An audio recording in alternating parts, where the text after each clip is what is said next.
But that was not so. After 5 years, I came back home and was met by her at the station. She did not look a day older. She still had no time for words.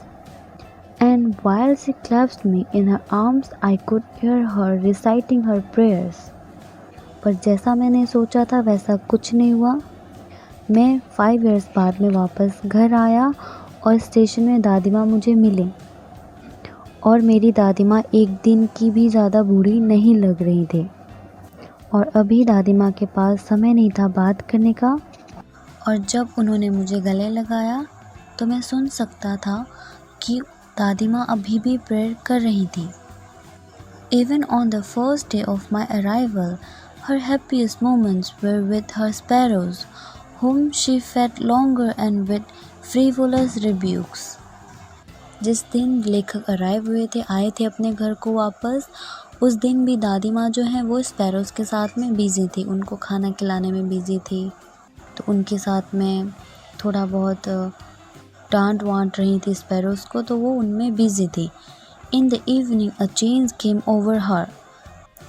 She did not pray. She collected the women of the neighborhood, got an old drum and started to sing. तो शाम को उनमें एक अलग सा change आया कि उन्होंने प्रेयर नहीं की और आसपास की जो औरतें हैं उनको उन्होंने बुला लिया और एक ओल्ड ड्रम उन्होंने लिया और गाना गाना शुरू कर दिया। For several hours she thumped the sagging skins of the dilapidated drum and sang of the homecoming of warriors. Dilapidated का मतलब होता है फटा हुआ। और कुछ घंटों तक वो एक फटे हुए ड्रम को लेकर के गाना गा रही थी, बजा रही थी और वो होमकमिंग ऑफ वॉरियर्स का गाना भी गा रही थी। वो गाना इसलिए गा रही थी क्योंकि दादी माँ जो है वो बहुत खुश हो रही थी कि उनका जो पोता है वो वापस आया है। We had to persuade her to stop to avoid overstraining. That was the first time since I had known her that she did not pray. तो जो दादी माँ है वो इतना ज़्यादा गाना गा रही थी, इतना ज़्यादा ड्रम बजा रही थी कि उनकी फैमिली वालों को रोकना पड़ा था उनको। तो लेखक के पूरी लाइफ में ये एक ऐसा एक्सपीरियंस था जिसमें उनकी दादी माँ ने प्रे नहीं किया था। The next morning she was taken ill. It was a mild fever and the doctor told us that it would go. But my grandmother thought differently. She told us that her end was near. She said that since only a few hours before the close of the last chapter of her life, she had omitted to pray. She was not going to waste any more time talking to us. तो जिस दिन वो ढोल वगैरह बजा रही थी उसके अगले दिन दादी माँ जो है वो बीमार पड़ गई। उनको हल्का फुल्का सा बुखार था, तो डॉक्टर ने बोला कि तो चला जाएगा। पर मेरी ग्रैंडमदर का कुछ और कहना था कि उन्होंने कहा कि उनकी जो डेथ है वो पास आ रही है। और दादी माँ कहती हैं कि जो थोड़ा बहुत टाइम बचा है उनके मरने से पहले का, वो उनसे बात करके वेस्ट नहीं करना चाहती हैं, वो प्रेयर करना चाहती हैं, भगवान का नाम लेकर के मरना चाहती हैं। We protested, but she ignored our protest. She lay peacefully in bed praying and telling her beads. Even before we could suspect, her lips stopped moving and the rosary fell from her lifeless fingers. A peaceful pallor spread on her face and we knew that she was dead. तो हमने मना किया कि आप ऐसा क्यों बोल रहे हैं, आपको ऐसा नहीं बोलना चाहिए, पर उन्होंने हमारी बातों को इग्नोर कर दिया और चुपचाप लेट गई। अपनी जो जापमाला है वो स्टार्ट कर दिया उन्होंने।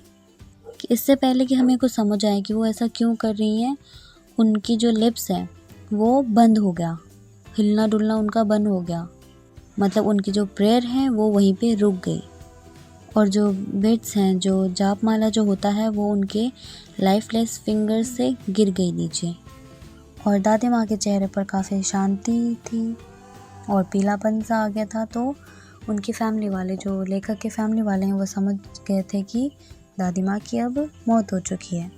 Lifted her off the bed and as is customary, laid her on the ground and covered her with a red shroud. After a few hours of mourning, we left her alone to make arrangements for her funeral. In the evening, we went to her room with a crude stretcher to take her to be cremated.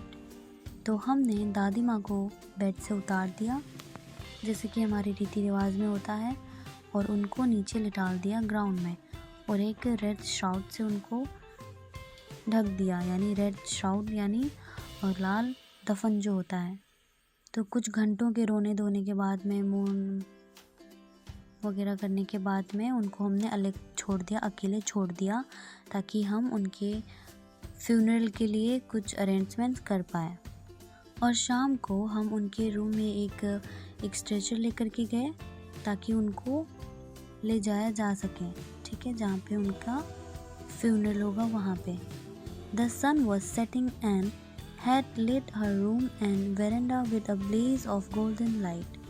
We stopped halfway in the courtyard, all over the veranda and in her room, right up to where she lay dead and still wrapped in the red shroud. Thousands of sparrows sat scattered on the floor. There was no chirping. We felt sorry for the birds, and my mother fetched some bread for them. She broke it into little crumbs the way my grandmother used to and threw it to them. The sparrows took no notice of the bread. When we carried my grandmother's crops off, they flew away quietly. Next morning, the sweeper swept the bread crumbs into the dustbin. तो जब लोग stretcher लेकर के आए उनकी body को ले जाने के लिए, तो उन्होंने देखा कि जो रूम है उसमें सूरज ढलने की जो लाइट है वो आ रही है, एकदम गोल्डन लाइट की तरह वो उनके रूम में पड़ रही है।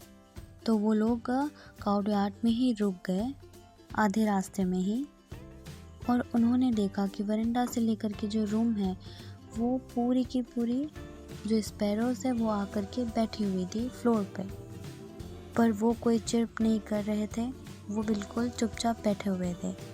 तो हमें बुरा लगा, तो मेरी मम्मी ने उनको जैसे ब्रेड जो है वो टुकड़े करके उनको डाला, जैसे मेरी दादी माँ करती थी, पर उन्होंने नोटिस ही नहीं किया।